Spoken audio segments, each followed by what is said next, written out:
Bismillah. Assalamualaikum warahmatullahi wabarakatuh. Waalaikumsalam warahmatullahi wabarakatuh. A'udzubillah, bismillah, walhamdulillahi wassalatu wassalamu ala rasulillah wa ala alihi wa sahbihi wa man wala. Alhamdulillah kita telah melaksanakan rukun atau fardu kifayah yang keempat, dimulai dari memandikan, terus kemudian yang kedua mengkafani, dan yang ketiga menyolati, dan yang keempat adalah menguburkan. Itu adalah rukun yang keempat, yaitu fardu kifayah yang keempat. Nah, semoga semua dari kita ini diterima di sisi Allah SWT, karena Nabi SAW bersabda, barang siapa yang mensolati jenazah maka dia akan mendapatkan satu qirat, dan barang siapa yang dia menyolati dan menghadiri ke kuburan atau mengantar ke kuburan maka dia mendapatkan 2 qirat. Dan para sahabat bertanya kepada Nabi SAW, apa itu qirat? Kata Nabi SAW menjawab, maka qirat itu adalah gunung Uhud, pahala yang sangat besar yang akan kita dapatkan insyaallah ta'ala.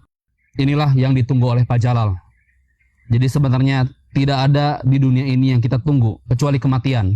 Bukan menunggu masa tua, bukan mempersiapkan untuk masa pensiun, masa keduniaan, mencari jabatan, mencari harta. Bukan itu yang kita tunggu.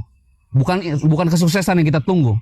Bukan menjadi panglima, menjadi penguasa, menjadi miliaran. Bukan itu yang kita tunggu. Ini yang kita tunggu, yaitu kematian. Kullu nafsin dha'iqatul maut. Seluruh jiwa itu akan merasakan kematian. Maka dari itu Nabi SAW bersabda, aksiru zikro hadimil ladzat. Ingatlah suatu hal yang merusak kelezatan, yaitu kematian. Teman-teman sekalian, Pak Jalal ini ditakdirkan hari ini, dan jam sekian itu sudah ditakdirkan Allah SWT. Sudah ditakdirkan bahkan 50.000 tahun sebelum menciptakan langit dan bumi. Maka dari itu kepada para keluarga, maka bersabarlah dan mengharaplah pahala. Karena Nabi SAW bersabda di dalam hadis qudsi, Allah Subhanahu wa taala berfirman, "Mali 'abdil mu'min 'indi jazaa'un idza qabattu safiyahu min ahli dunya tsumma ihtasabahu illal jannah." Tidak ada balasan yang lebih berhak bagi orang mukmin jika orang yang dia cintai dari ahli dunia kemudian dia mengharapkan pahala dan dia bersabar, maka tidaklah dia mendapatkan kecuali surga. Maka dari itu Nabi SAW bersabda ketika anaknya Zainab memiliki anak laki-laki yang wafat, wal tasbir wal tahtasib, bersabarlah dan mengharap pahala. Dengan seseorang sabar ditinggalkan oleh keluarganya dan dia mengharapkan pahala dari kesabaran tersebut, maka dia akan mendapatkan surga. Sebagaimana surat Ar-Ra'd mensifati ahli surga, salamun alaikum bima sabartum. Keselamatan bagi kalian karena kesabaran kalian, karena kalian mengharapkan kesabaran, dan maka dari itu kesabaran tersebut membuahkan surga. Fa ni'ma uqbad dar, dan surga adalah sebaik-baik kenikmatan. Dan yang terakhir, para hadirin sekalian, selain disunahkan mayit didoakan ketika sholat, maka disunahkan juga ketika mayit tersebut sudah dikuburkan.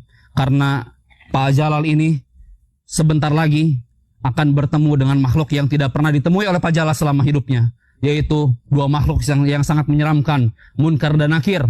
Malaikat yang akan bertanya 3 hal, man rabbuka, siapa Tuhanmu, madinuka wa manabiyuk, dan siapa agamamu dan siapa nabimu. Dan insya Allah Pak Jalal bisa menjawab selama Pak Jalal bertauhid, selama menjalankan sunnah, selama Pak Jalal menjauhi maksiat dan bertobat kepada Allah SWT. Maka dari itu sebagaimana sabda Nabi SAW, istaghfiru li akhikum, mintalah ampun untuk saudaramu ini, fas'aluhu lahu sabbit, doakanlah agar dia kokoh, karena teman kalian ini akan ditanya bentar lagi oleh malaikat Munkar dan Nakir. Maka dari itu para hadirin sekalian, ada doa yang diajarkan oleh Nabi SAW, itu doanya Allahumma gfir lahu, Allahumma sabithu, Allahumma gfir lahu, Allahumma sabithu, Allahumma gfir lahu, Allahumma sabithu. Ya Allah, ampunilah ia dan kokohkanlah dia dalam menjawab pertanyaan. Yang terakhir, kita menghadap kiblat ke arah sana, agar kita doakan sebagaimana sunnah Nabi SAW dan berdoa masing-masing mestinya. Dan tak lupa kami ingatkan kepada para keluarga, tidak boleh meratapi, karena ratapan itu adalah dosa besar. Boleh seseorang menangis, boleh seseorang mengingat jasa-jasa mayit, tapi tidak boleh meratapi berlebihan. Sabarlah. Jika seseorang bersabar, maka dia akan mendapatkan surga. قل هل يستوي الذين يعلمون والذين لا يعلمون